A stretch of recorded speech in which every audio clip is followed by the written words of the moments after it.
Sam Seder on the Majority Report. Emma Vigeland out today, joining us now. And we're in a what is known as a simulcast That's right right.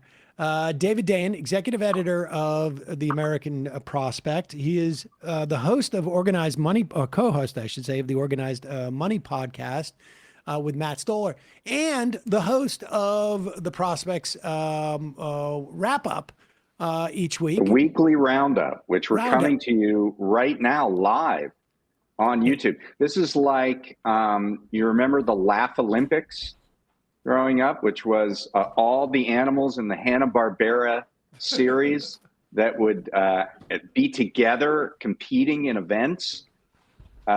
This was my Saturday mornings were not complete without the Laugh Olympics. It was a crossover. Well, I would have said as a crossover something more likely, more like I don't know, when the Jeffersons showed up on the on All in the Family. Sure, or Mork on Happy Days. Right, Mork for Mork.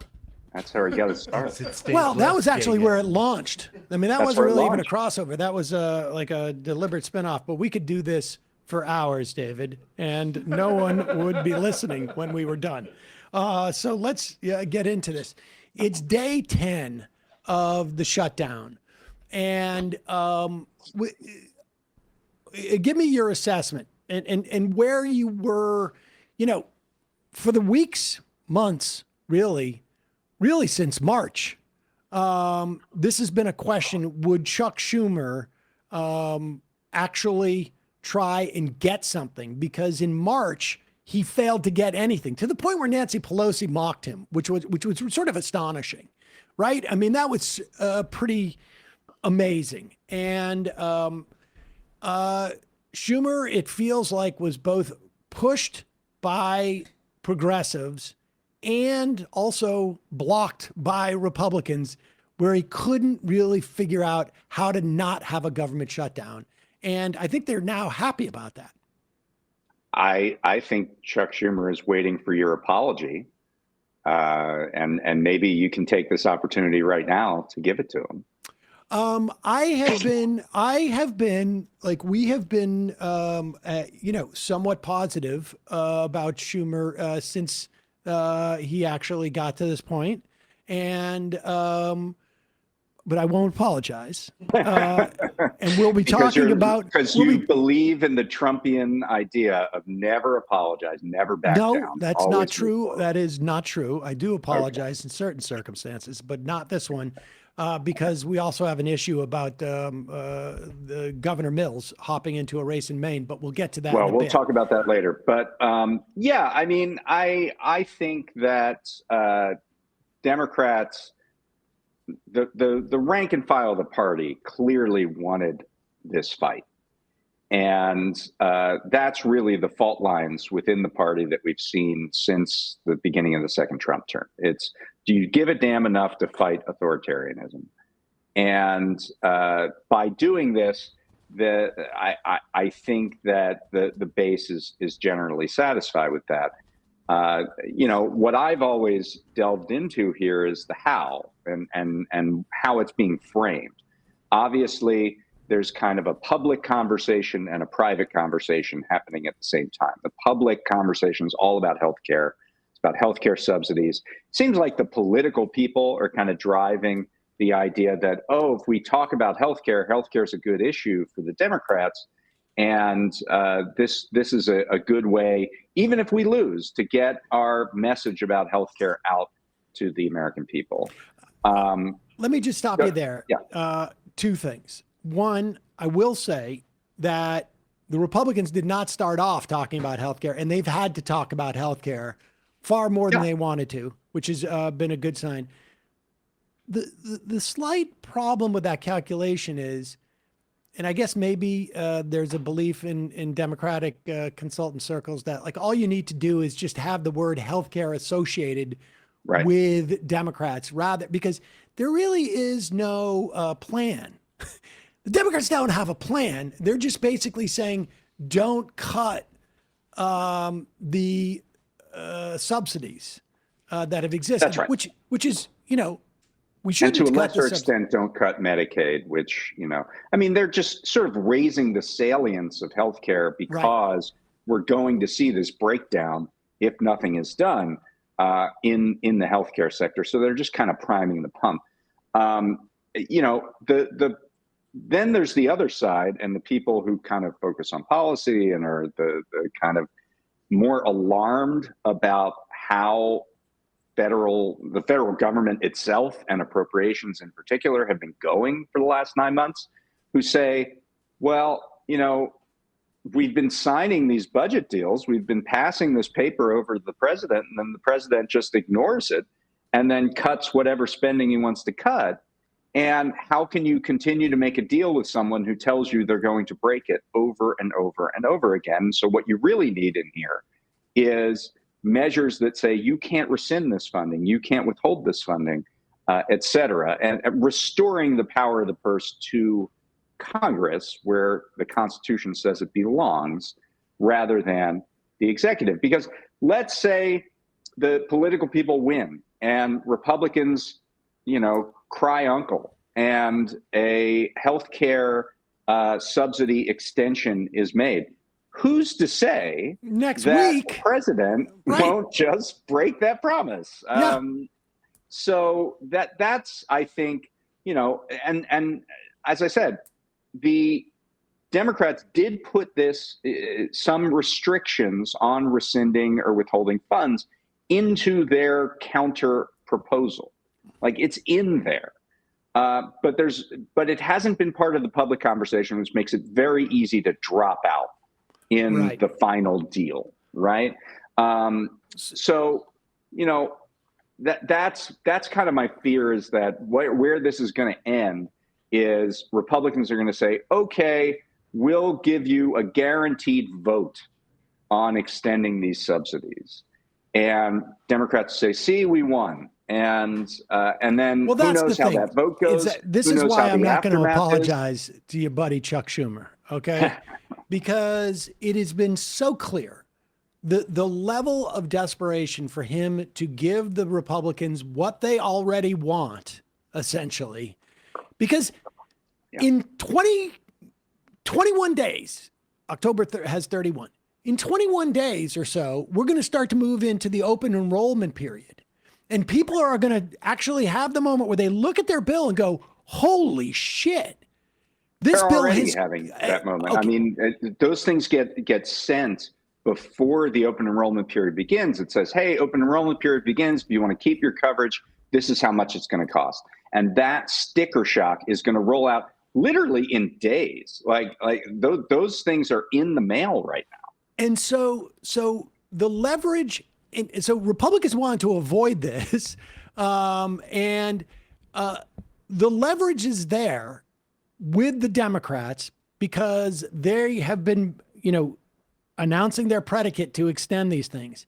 It seems to me that there should be at least some introduction of the idea. The problem is we can't trust the president to follow through. So we need guarantees, and they can get this rescission language in there via the extensions. So and there are definitely Republicans who would welcome that, by the way. I mean, there are Republicans on the appropriations committees who they don't want their, what they do all day, basically just, contravened by the president. They're happy to silently go along with that. They're not happy necessarily to publicly go along with it. But I think if you take that out of the equation and all you're doing is relieving Republicans of the consequences of their own actions before the election, which would provide the ultimate check on that, then you're just trading something Republicans want for something Republicans need. Yes. And let me ask you this. I want to just go back to March for a moment. Matt did an interview with the president of the AFGE local representing the EPA in Texas. EPA employees, I should say, in Texas. And his attitude was like, this should have happened in March because we have lost so many employees to the essentially rescission. I mean, there's really no other way to describe it. This should have happened in March. And from your perspective, does what we've seen, at least at this point, vindicate those of us who were saying in March, we got to do this now because Trump is going to roll through this, and I think you've called it in pieces a rolling government shutdown. And that's what we have been observing. But you and I do this professionally. Your average person just all of a sudden says, like, why does my VA services coming late? Why are, they're not going to notice that their water's not as clean as it was, or that there's more dumping going on. This is all stuff that has like an impact 4 or 5 years down the road. And I think what's interesting is that you're seeing the president, even though he's saying in public the Democrats are responsible for this shutdown. So he should be happy to have, these consumer-facing services turn bad if the Democrats are going to be blamed. But what they're doing in private is making sure nobody knows that there's a shutdown going on. So there was going to be a lapse of the Women, Infant, and Children's program. That's a nutrition program. They found a bunch of money for that. There was going to be a lapse of the Essential Air Service program. That's the program that keeps rural and small airports alive and allows commercial aviation into those cities. They found money for that. They did not shut down parks, national parks. There are all a host of ways where there is this Trump kind of threatening to do things that would cut benefits or cut services and then not doing it, number one. And then, he's also threatened all these mass layoffs. Like from the very beginning, there's been that threat. And then that's been delayed and deferred and delayed and deferred. So there is a disinterest in letting people know there's a shutdown. The problem is it's not only up to Trump. So we have seen massive delays at airports because air traffic controllers have a lot of power in a shutdown. Well, all right, I want to get to the air traffic because it always comes down to the airports, it seems, with these things. But before we get there, Trump yesterday said, I'm going to start cutting Democratic programs, the ones that the Democrats love. And what would those be? What would those be? Like, no more studying the spotted owl. Any programs that Democrats have promoted and have instituted, their benefits accrue to red state voters as much, if not probably significantly more, than blue state voters.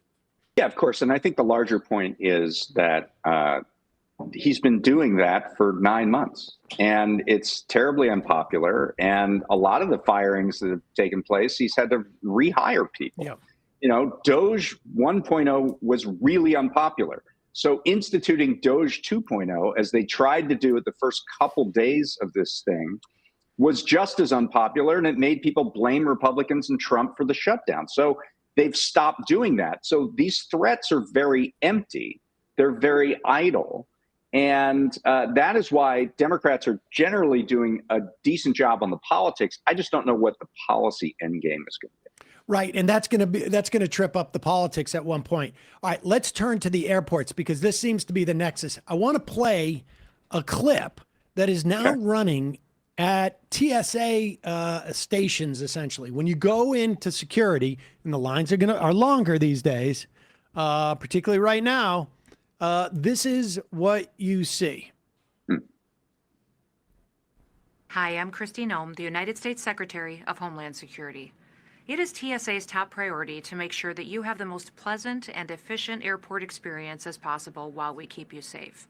However, Democrats in Congress refuse to fund the federal government, and because of this, many of our operations are impacted, and most of our TSA employees are working without pay.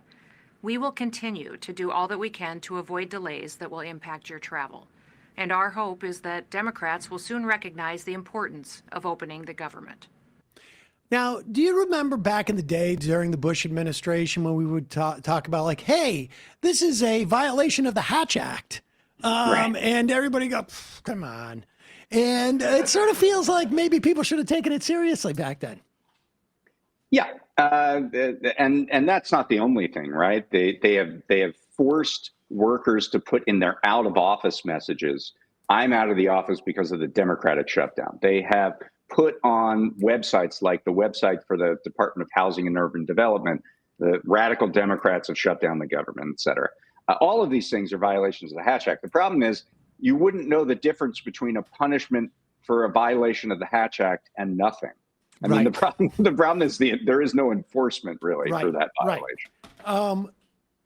So the airports are really key because the last government shutdown that we had during the Trump administration, I think it was in 2019. Yeah. It went for like, I can't remember exactly, 3 or 4 35 weeks. days. 35 days.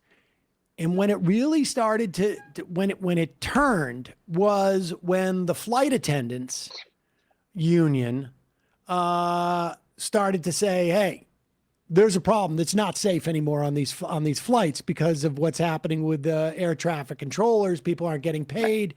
And there was 1 or 2 airports that basically were shut down, and everything changed overnight because it was like rich people started going, hey, wait a second. I can't fly I got a business trip and I can't fly right now. I mean, that's basically where people feel the immediate pinch. That's right. And whereas it took 4 or 5 weeks to do that in 2019, what I think is interesting is that literally in the first week, we're now seeing these impacts. And it's not from a large number of people calling in sick. It's not like hundreds of people. It's in the teens or less. And that's all it takes.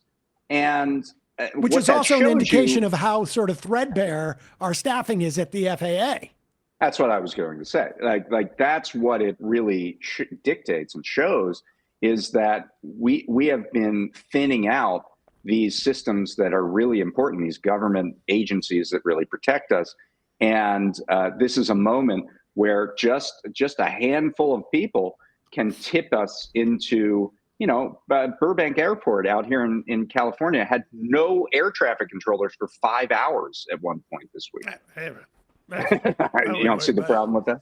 I wouldn't worry about that. I mean, AI. Hello, look out the AI window, avoid. AI and crypto fixes it. That's right. One of the things that I know folks do is that this helps with deer is you put like a little whistle thing on your grill of your car, and it lets the deer know you're coming. Put a couple of those on the planes. Bingo, bango. We don't need the. Why aren't you in charge of the FAA? I got this. I got this. Mm-hmm. I'll be in charge of the Washington, Reagan and International. Don't worry, guys. I got this. I mean, but this is happening across the country now, and how does this play out at this point? I mean, it really is a question of if because what I've been reading, and it's sometimes hard because everybody's putting out like their own, messages of like the Democrats are on the verge of caving, the Republicans are starting to splinter. Marjorie Taylor Greene, incidentally, we should say, is blaming Thune and Johnson. Yesterday, we had that clip of Johnson on C-SPAN with a military wife calling in saying, I got 2 sick kids. We need to get paid for military pay. And he said, it's Chuck Schumer's fault. The day before, he was at a press conference with Thune, somebody asked, and he said, this is a good idea. We've done it in the past. And then Thune comes up and goes, no, we don't need to do that. I mean, they are not on the same page with this stuff. Right. They are like getting antsy. And I've been reading like none of the Democratic representatives are coming home and hearing anything from their constituents. I mean, that's the advantage of half the country being. There's a separate part where the House of Representatives has been out of commission for a few weeks.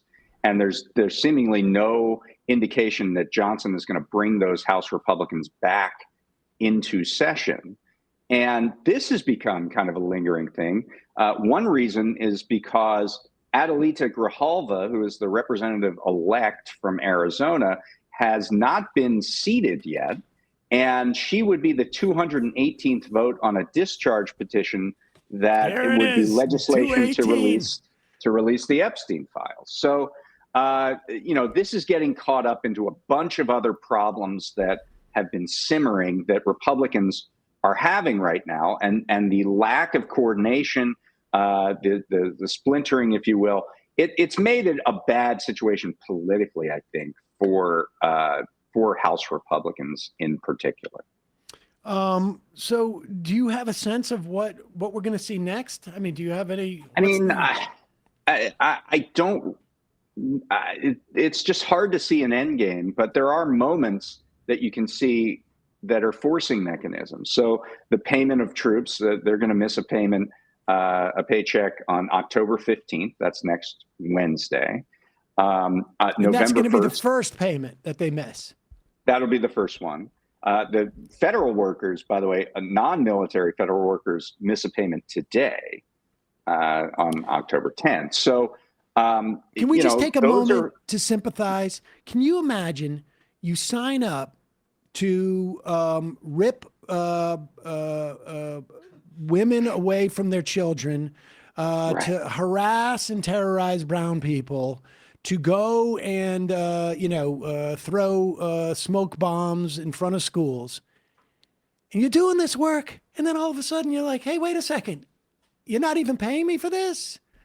I mean, I think a lot of them do it for the love of the game. That's frankly. probably true. That's probably true. But the next wave of people, it seems like that they're going to bring in are, I mean, there's going to be that is not something we have heard. Like, our brave ICE soldiers are working without pay. You haven't heard that as a talking point. Do you have any idea what it's like to have to rip a mother, a child away from a mother and leave the kid in a car and then drive off with the mother and realize, like, and they're thinking about their next paycheck. They're not even thinking about how they're going to rip that kid away. That's why they eat like they're in hibernation mode.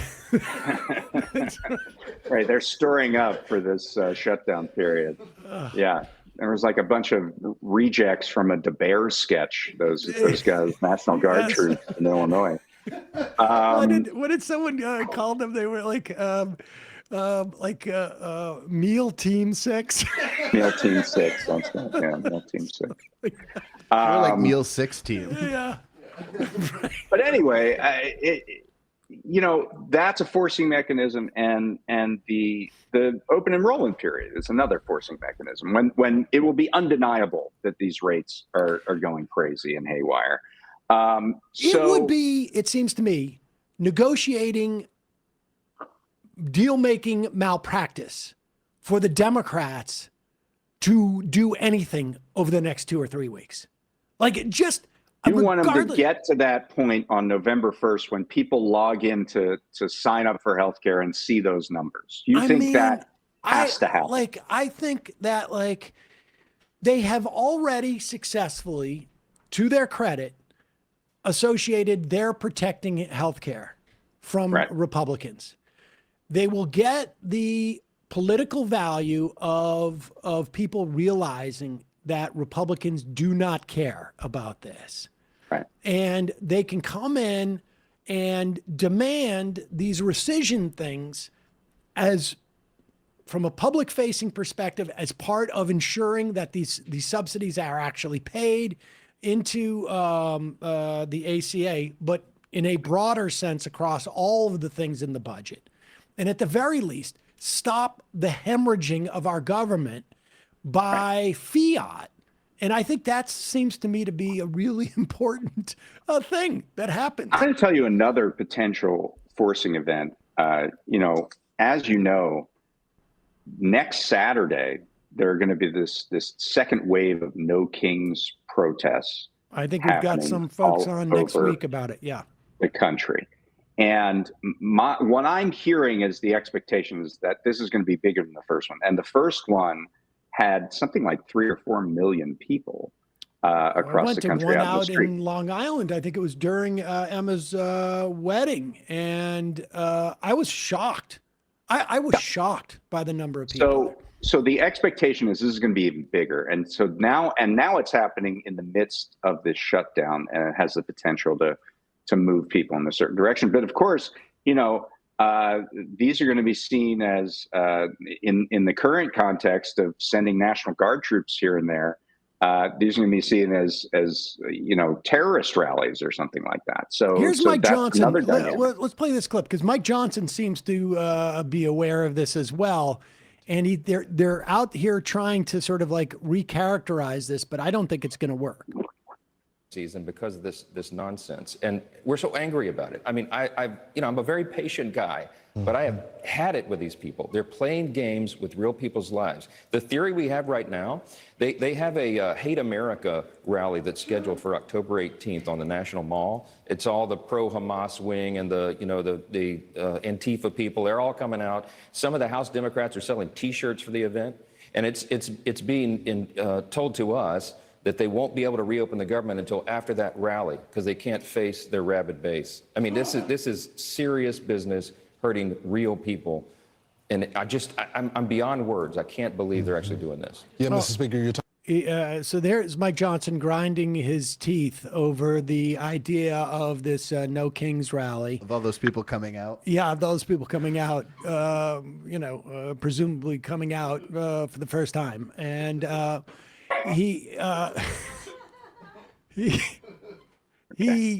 are there really Democratic lawmakers who are selling "I Hate America" shirts? I thought the only politician that was expert at merchandise sales was in the White House. Yeah, I'm surprised by that. But like, he would sell "Hate America" shirts if he thought he could make a buck off it. Yeah, exactly. They're great. They switch from.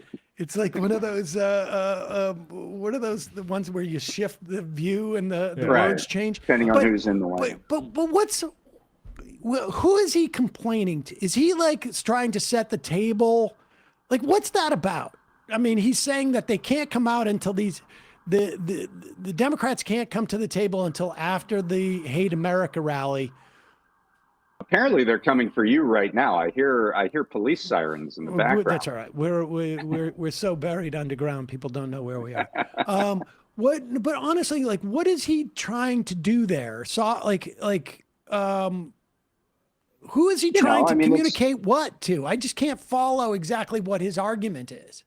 Well, there's kind of a larger situation going on where they're trying to depict and associate mainstream normie sign-holding Democrats who are worried about, the autocracy happening in the country with Antifa, with terrorists, with, the pro-Hamas wing or whatever, and use that as a pretext to round up mainly the funding sources of these kinds of things. So you've seen that document that Ken Klippenstein has put out. That directive, that national security directive, that Reuters had a piece today about who's on that list, and we played a clip of the produced piece after the Antifa as they call it roundtable that they had at the White House yesterday, and they are trying to criminalize places like Indivisible or Act Blue or, normie Democratic stuff, like total normie stuff. Yep. And so, the fact, and this No Kings rally was planned months ago, this October 18th set of dates.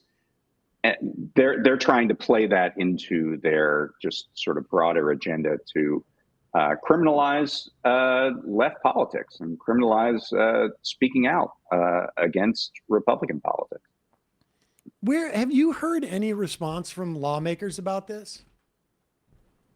I mean, there have been some. It's growing a little bit stronger. There was almost seemed like a coordinated news blackout about this national security directive for a while. But Ro Khanna has talked about it. Even Alyssa Slotkin on the floor of the Senate mentioned this the other day during Senate speech. So I do think there's more of an awareness now, but it's incredibly dangerous. It's something we wrote about actually a year ago, that the fact that Democratic politics is so propped up by 501c3 nonprofit organizations that are funded largely by philanthropies, that if an enemy or a Republican government got in control of the IRS, they had a lot of ways that they could use to make life difficult, if not impossible, for these nonprofits and the philanthropic organizations who fund them. And they are What's the following that alternative? playbook. What's the alternative is mass membership organizations like we saw, throughout the 1960s and beyond. The anti-war movement didn't have philanthropies that were funding them through nonprofits in the tax code. The civil rights movement didn't get their funding that way, and unions historically don't get their funding that way. Right. It's about mass membership organizations. That's the alternative. And what harms democratic and progressive success just as much, because they're funded by essentially rich people, rich philanthropies, is that it makes it harder to do certain things that rich people don't want you to do.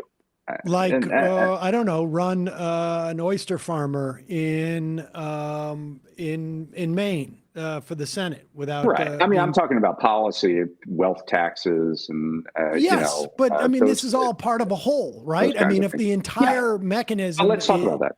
Yeah. I mean, if the entire mechanism is reliant on big. I mean, look, this goes back to Air America days. Among the different issues we had, the funding came from people who had no idea what they were doing.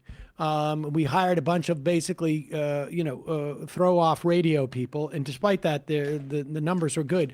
But the Democratic Alliance, which was the big funding mechanism back in the day, they were not interested. In part, I think probably they sensed a certain amount of incompetence, but broadly speaking, the big money donors don't want to give to populist movement apparatus, and radio is very much a populist medium. It is, and I think that has been the dilemma on the left in terms of like competing, at least in the media space. Well, they're going to make the next Joe Rogan, the liberal Rogan, any minute now. I know that. I mean, actually, like you could see even in the whole chorus thing, that the people they chose had to be, and regardless of whether people self-edited or any of this, you can see the people that they were funding stayed within certain parameters. And that is a function, obviously, I spend my money. I'm a wealthy guy. I don't want people attacking me or my ilk. There's also an element of top-down control. I mean, regardless of what the agenda is, it's that we have an agenda and you can't say anything that deviates from it. So if you're going to talk about Gaza, that's a problem for us because we're conflicted on that issue. So, regardless of whether it's about money or whatever it's about, it's very top down in a way that I think is much more difficult for Democrats to manage than conservative media. Yep. All right. So let's talk about Mamdani. We are 3 weeks out from the election now, and change.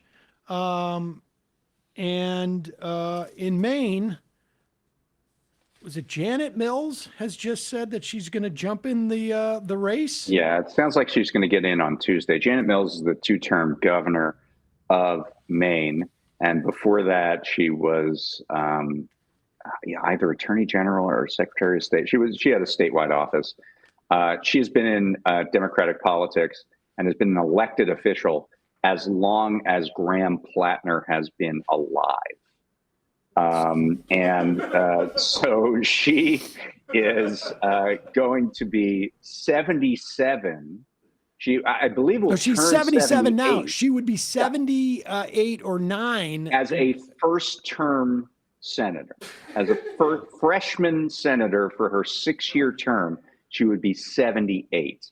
So she And will be. I don't think Democrats are beating that gerontocracy rap when that's who their go-to is. She will be wheeling down a path that was blazed by Dianne Feinstein, right? I mean, that's basically what we're looking at. Right. It doesn't. She was Attorney General of Maine, by the way. My crack producer told me that. And she turns 78 at the end of the year, December 30th. It feels She like would be 79 before getting into office. Sorry. Plattner has solidified things a lot more than they would have hoped. Let's put it that way at this point. I mean, that's the way it feels from here. Now, Here's something that's important, by the way. So Plattner has solidified things. I agree with that. But there are other people in the race.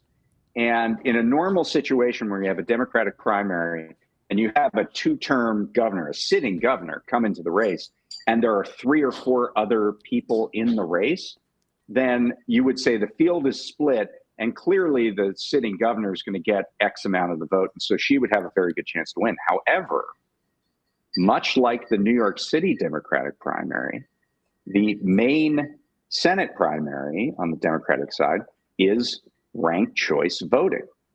And so it doesn't matter how fractured the field is, because it will eventually get to a one-on-one situation with an instant runoff.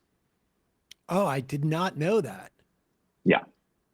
I didn't know that they could do that for federal. I guess it's the primary.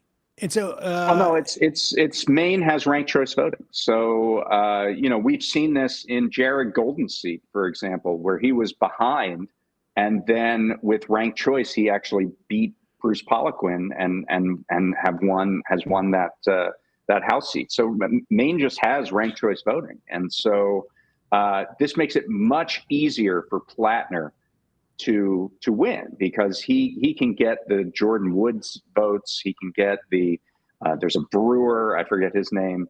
He can get that guy's votes. It doesn't have to be a one-on-one race for him to still take basically the not Mills support and consolidate. Dan Cleben. Dan Cleben, thank you. And we should say Golden has also gotten a challenger. I don't know. Yeah, that's a former Secretary of State named Matt Dunlap, in a seat that, to be honest, is Trump won that seat by 10 points in 2024. So that's not the easiest seat to hold if you're a Democrat. Now, Dunlap is running ads that are saying, that Golden sided with Trump and the Republicans. Paul LePage is running for that seat on the Republican side, the former Maine governor. So he's running. The story I remember about LePage is that his own attorney had to intercede when LePage was taking meetings with people who were convincing him that he could legally assassinate the leader of the Maine legislature because according to sort of like some sovereign citizen theory, if they got a sheriff to do it or something like that, and the lawyer had to come in and say, Governor, you should not be meeting with these people. So he's a mini Trump. And so Dunlap is running, like, his first ad is anti-Golden, anti-LePage. But in that district, there's probably a lot of pro-Trump people out there. And even still, it's very rural district. And so that's an interesting thing. And I think the DCCC is definitely going to come to Golden's aid and spend a lot of money to try to stop Dunlap from getting a toehold. The Plattner race is much more interesting because, as you said, they did not expect this wildfire. There are Democratic senators who are very intrigued. with Plattner. There's people who have not come just, out. I mean, and not just Bernie. No, not just Bernie. From New Mexico. Martin Heinrich from New Mexico said he gave money to Plattner. Chris Murphy has said some things. White House has said some things. Warren has said some things. I think there's a lot of discontent with Schumer and Kirsten Gillibrand, the head of the DSCC, for being so persistent in trying to get Janet Mills, who will be 79 before being sworn in to the Senate in her first term, into the race. Can you ever remember a time where there has been 6 senators willing to come out and publicly support a candidate in a seat where the DSCC is supporting a different candidate? It's definitely unusual. I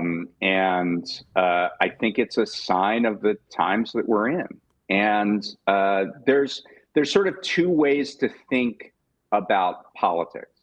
So there's the Schumer-Gillibrand way is, this is a proven winner. She's won statewide before, she can do it again, and that's the end of the story, right? And then there's the other theory of politics, which is, in the current media environment, in the current way in which politics is practiced, if you have someone who is an authentic voice that can really communicate, that's more important than all of these other things. And if you have someone who has a brand of being an outsider, that's more important. He's earning a lot of money. I mean, I think he raised $4 million in the last quarter. So money isn't an issue.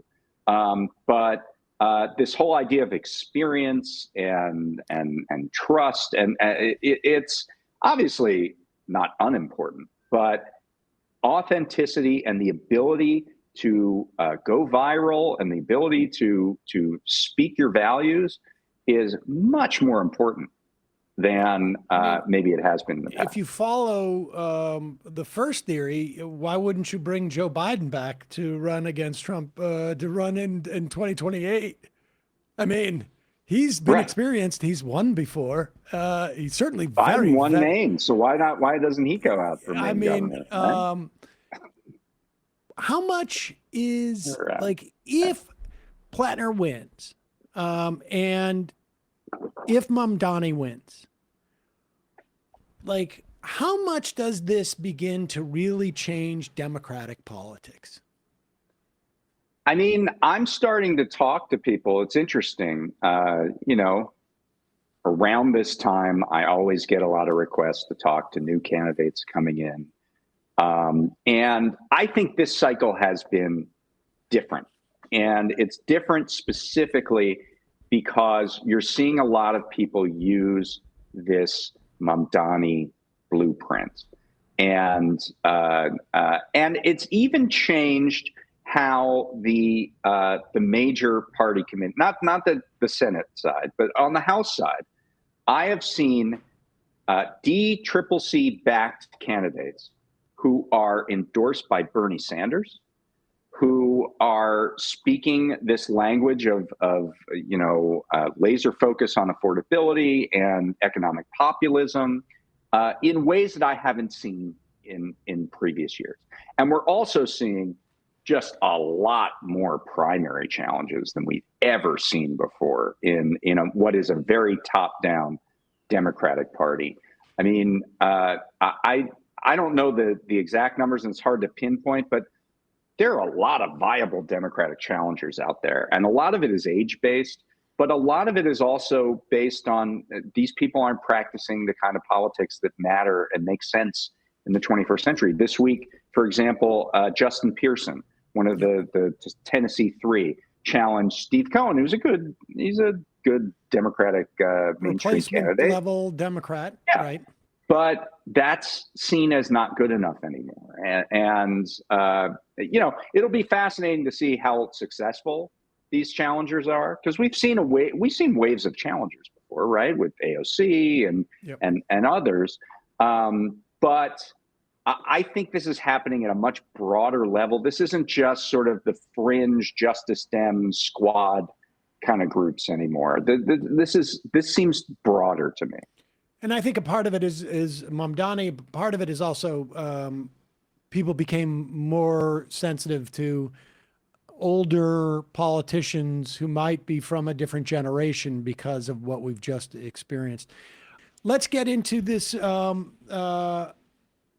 the where anti-monopoly stands in a Trump administration, or because, you know, there's a lot of contention that you had real interest in keeping Lena Khan. I think it was Josh Hawley said this. Right. Where are we in terms of the anti-monopoly stuff? Yeah, I mean, I think it's really interesting. So, you know, at the beginning of this administration, there was a lot more continuity in this one small avenue than we saw anywhere else across the spectrum of policy in the Trump administration.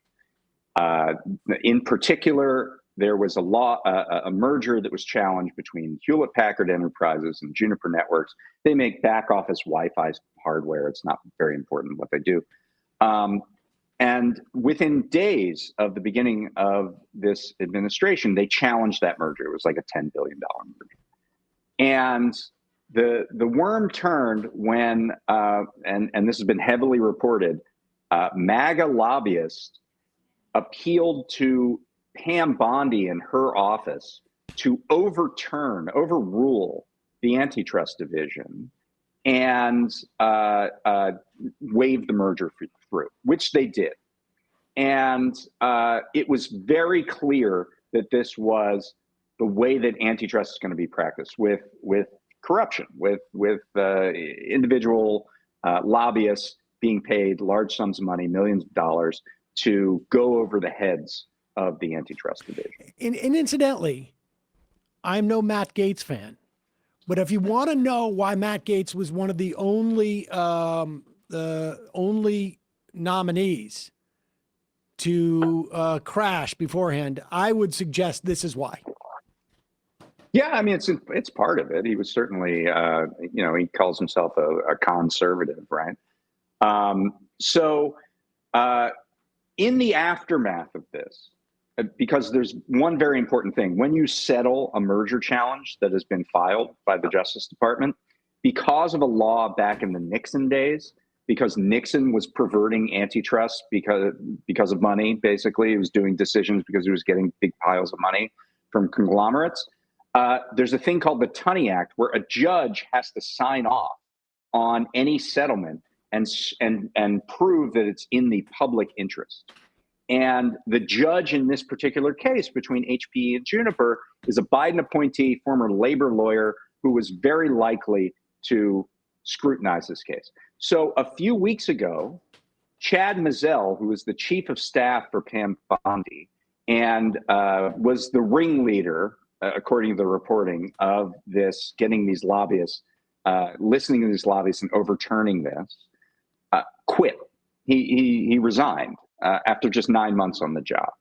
And now we're starting to see a couple other, you know, the FTC filed a case against Ticketmaster for basically allowing bots to buy up a bunch of tickets and sell them on their own secondary market site, on Ticketmaster's own site.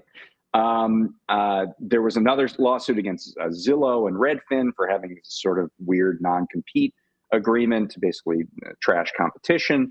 And so you're seeing the reaction to this pay-for-play deal, which was very big even in some of the Republican MAGA circles, because a couple of the antitrust division attorneys who got mad about this were fired.